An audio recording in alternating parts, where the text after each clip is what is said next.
Hoje é 16 de março, Dia Nacional de Conscientização sobre as Mudanças Climáticas, e eu tenho uma pergunta para você. Como é que você se sente diante das imagens de tsunamis, de incêndios, de enchentes, quando você liga a TV? Qual é a sua sensação quando você ouve o alerta da Defesa Civil que está acontecendo em alguns celulares e indica que está tendo pico de enchente e possibilidades de possíveis desastres? Se você sentir uma gastura, um aperto no peito, um incômodo ao lembrar disso tudo que eu estou falando, fica aqui que esse vídeo é para você. Eu vou trazer uma mensagem sobre saúde mental, individual e coletiva, nesses tempos de desafios climáticos, né? Do clima extremo. Até já.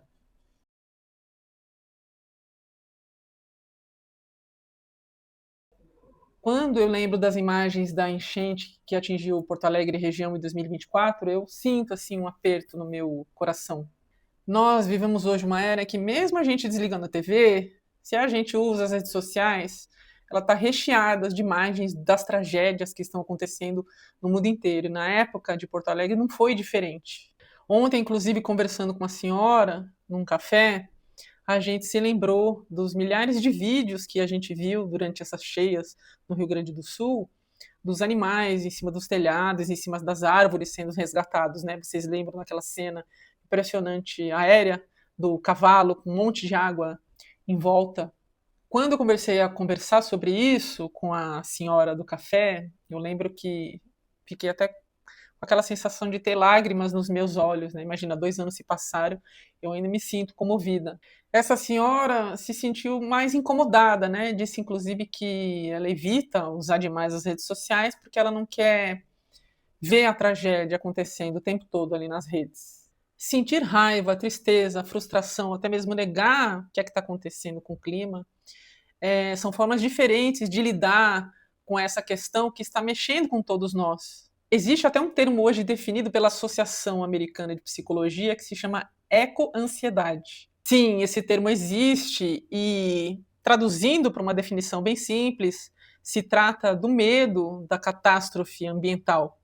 É um medo crônico. Já existem até pesquisas indicando que jovens e mulheres, particularmente, são muito vulneráveis à ecoansiedade e existem vários sintomas, né? A gente já sofre de insônia, né? A gente fica mais vulnerável diante dessas situações extremas do clima, muitos se sentem assim e desenvolvem insônia, desenvolvem outros sintomas. Eu vou deixar aqui embaixo nos comentários link para esse material aqui do Instituto Vertentes. É um material que se chama Quando o Mundo Preocupa: Saúde Mental, Clima e Juventudes. O impacto da crise climática nas emoções e no futuro das novas gerações. Tem uma coisa muito importante para a gente levar em conta, né? Quem vive diretamente alguma perda decorrente desses eventos extremos, incêndios florestais, inundações, seja quando perde uma vida, seja quando perde uma casa, bens materiais, a pessoa vive o luto dessa perda. E guardadas as devidas proporções a quem viveu esse tipo de luto, esse tipo de perda, todos nós, nesse momento no planeta, estamos passando por um luto. O luto por coisas que aparentemente seriam fenômenos normais algum tempo atrás e agora estão cada vez mais frequentes, né? Então, estamos vivenciando o luto de perdas diariamente. E por mais que alguns ainda neguem, de fato não é normal isso tudo que a gente está vivenciando. E tem cientistas como Carlos Nobre, eu vou deixar um vídeo aqui embaixo que tem uma entrevista muito legal com ele, que estão nos alertando sobre isso há décadas. Tudo que estamos vivenciando tem a ver com as consequências do aquecimento do planeta decorrente de atividades diversas, né? Desde a queima de combustíveis fósseis até o desmatamento, né? De maneira geral. A gente, de fato, está vivenciando extremos de calor e de frio, dependendo da região onde você mora. Temos mais chuvas, mais secas, estamos correndo mais risco de ter desastres em determinadas regiões mais frágeis. Existe o risco do chamado ponto de não retorno na Amazônia, onde a floresta, pressionada pelo desmatamento, pode secar em algum momento. Né? A floresta é finita, por maior que ela seja. E diante de tudo isso, nós vamos sofrer consequências, né? Seja no bolso, seja na escassez de alimentos, seja vendo um fluxo maior de migrantes, refugiados do clima, que vão ter que se deslocar de um país a outro, de uma região para outra, buscando abrigo, porque já não tem mais condições de morar na sua localidade de origem.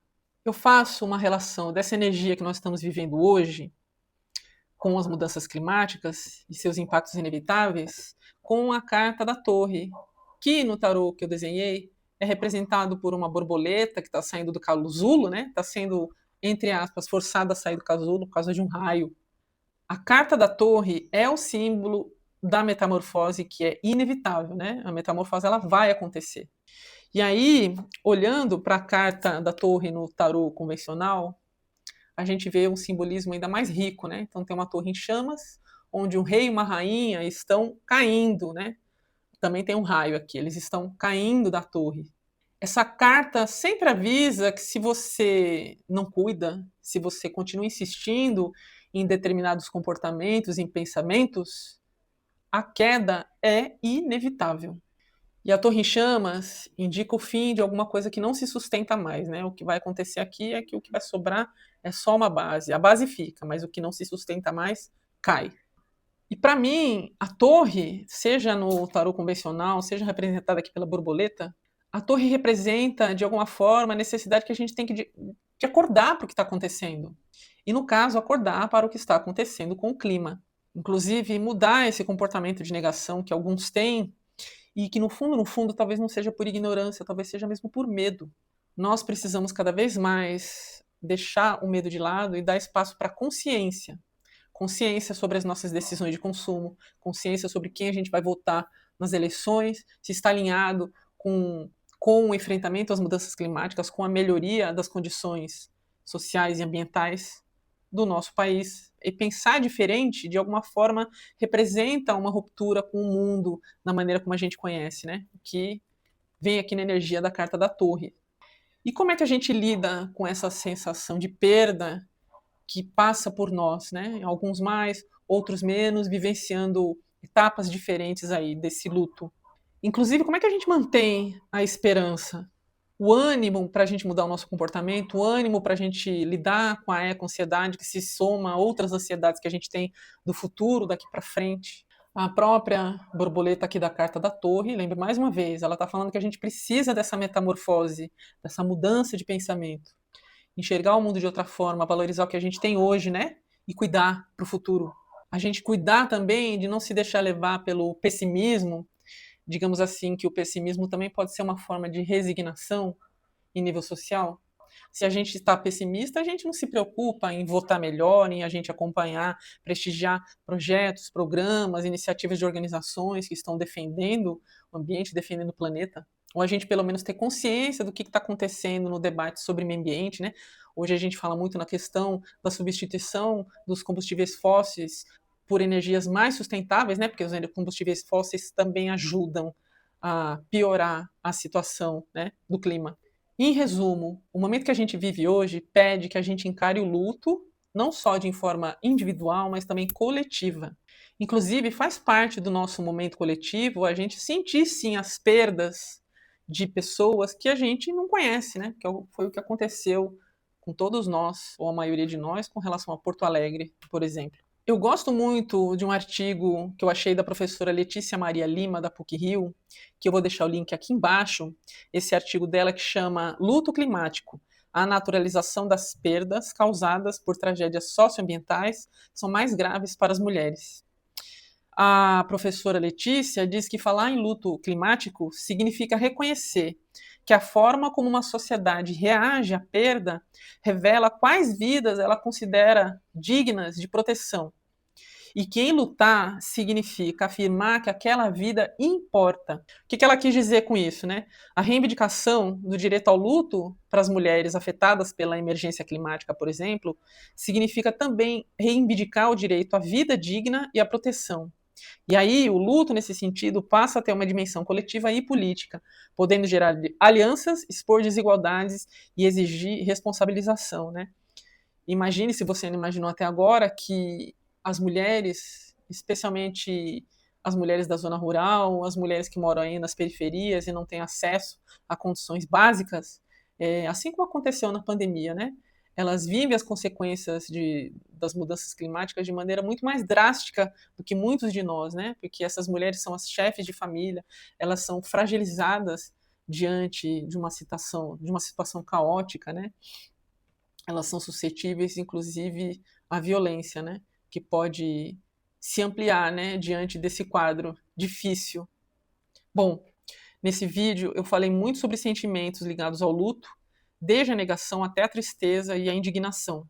Lembrando que a indignação também pode ser positiva, ela pode nos provocar a ação, nem que seja a ação de enxergar as coisas de uma maneira diferente. E aí, para finalizar, eu trago a carta da temperança para nos ajudar a respirar, a nos sentirmos menos angustiados e angustiadas. Numa leitura de tarô, quando a gente está ansioso demais por respostas, principalmente depois que aconteceu alguma crise nas nossas vidas, sai a carta da temperança com um aviso muito claro. Você precisa se reequilibrar, ter paciência com o seu processo, aceitar o que aconteceu e seguir adiante. Digamos que ela fala de aceitação e de equilíbrio diante do que é inevitável, né?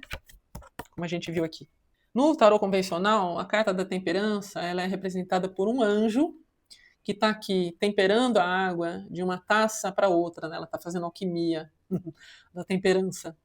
E aí, no tarô que eu desenhei, vou deixar aqui no descritivo o link para você conhecer todas as cartas. A temperança é representada por uma árvore, tá vendo aqui? Essa árvore acolhe um anjo menina que tem asas bem pequenas, ela não consegue alçar grandes voos. E aí os braços da menina se fundem com o da árvore e as suas próprias pernas também se enraizam. É como se elas estivessem se tornando um ser único. A árvore, para mim, simboliza conexão com a natureza e conexão com a ancestralidade, né? Muitas das minhas cartas do tarô que eu desenhei têm árvores como símbolo. Eu tenho uma relação muito forte também com as árvores. Eu gosto de meditar com elas, eu gosto de ir para a natureza, abraçá-las, conversar com elas, abençoá-las de alguma maneira por estarem aqui, testemunhando o nosso planeta e nos dando sombra, nos dando proteção, né? Nesses tempos de mudanças climáticas, as árvores também nos ajudam, né, a trazer permeabilidade para o solo, diminuir a temperatura no calor das grandes cidades. E abraçar árvores, para mim, tem muito a ver com alcançar esse equilíbrio interno, né? Simbolicamente, abraçar as árvores de alguma maneira também é como abraçar os nossos ancestrais. É interessante que, recentemente, mexendo com uma papelada para conseguir a cidadania italiana, eu fui pesquisar sobre a minha família do lado materno, e eu não sabia, porque a gente não conversa isso em família, mas na região da onde veio a minha família, muitos italianos migraram para o Brasil durante o período de escassez econômica, vinculadas a uma enchente de um grande rio dessa região, Rio Pó, né? Provavelmente muitos que aqui chegaram perderam tudo nas enchentes ou foram perdendo aos poucos, né? Por questão dos impactos desse grande desastre, né? Os impactos de um desastre como uma enchente, uma grande inundação, ele se perpetua, né? Ele acontece naquele momento e ele também pode se perpetuar por anos e às vezes até por décadas. E é interessante pensar que, ao mesmo tempo que essa grande enchente trouxe escassez, essa enchente também trouxe movimento, né, para essas famílias, né? Graças a esse movimento é que eu estou aqui nesse planeta, nesse momento de vida, né? Graças aos meus ancestrais, graças à fatalidade do destino, mas que permitiram com que eles viessem para o Brasil, né, e fincar as suas vidas aqui. Então, a aceitação é um pouco também sobre isso, sabe? Aceitar nossa história, aceitar as consequências, as escolhas que estamos fazendo. E aceitar não é ser passivo, é simplesmente aceitar para conseguir achar o equilíbrio necessário para a vida, como traz a carta da temperança. E aí pensar na história de resiliência e de transformação dos nossos ancestrais nos ajuda a lidar melhor com as perdas, né? Que é a fase final das etapas do luto, segundo a psicologia. E como eu disse, sem, no entanto, deixar de lutar por uma vida melhor, sem deixar de enxergar que as pessoas precisam ter seus direitos garantidos, as pessoas precisam ser acolhidas, precisam ser visibilizadas na sua fragilidade, na sua vulnerabilidade, em nível coletivo, não só individual. E claro que a gente precisa tomar muito cuidado com o noticiário, com as redes sociais, mas a gente não pode se negar a ver o que está acontecendo no mundo e no planeta e ter consciência e fazer a nossa parte na medida do possível, né? Isso também é uma forma de honrar a história dos nossos ancestrais que nos trouxeram até aqui. E aí, com esse abraço de longas raízes aqui da Carta da Temperança, eu desejo que a consciência caminhe com a gente nesses próximos tempos. E que a gente vai ter que aceitar, o clima de fato está mudando, as coisas estão alteradas, as coisas estão diferentes. Não vamos voltar a um ponto que era 50, 100 anos atrás.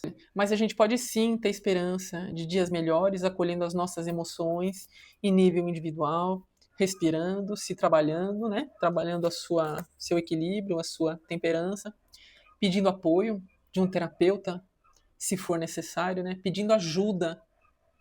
Quantas pessoas têm medo de pedir ajuda, achando que é besteira o que a gente está sentindo, o medo que a gente sente. E que a gente possa também acolher o outro, né? De alguma maneira. Nem que seja se abrir para experimentar, de alguma maneira, para ser empático com a dor do outro, né? Todos nós estamos conectados de alguma forma, visível ou invisível, né? Se a gente puder ajudar as pessoas em campanhas, ótimo. Se a gente puder ao menos se permitir sentir, ótimo também. O que a gente não pode é negar o que está acontecendo, negar o que a gente sente e negar que o normal, como na época da pandemia, talvez tenha mudado um pouquinho. Se você gostou dessa mensagem, deixa aí nos seus comentários como é que você está se sentindo com relação a essas questões do clima, como é que você trabalha. Se você quiser também deixar uma organização, o link de uma organização que você acha que precisa de ajuda nesses tempos difíceis, de extremos climáticos, deixa indicado também nos comentários. Beijo e até mais.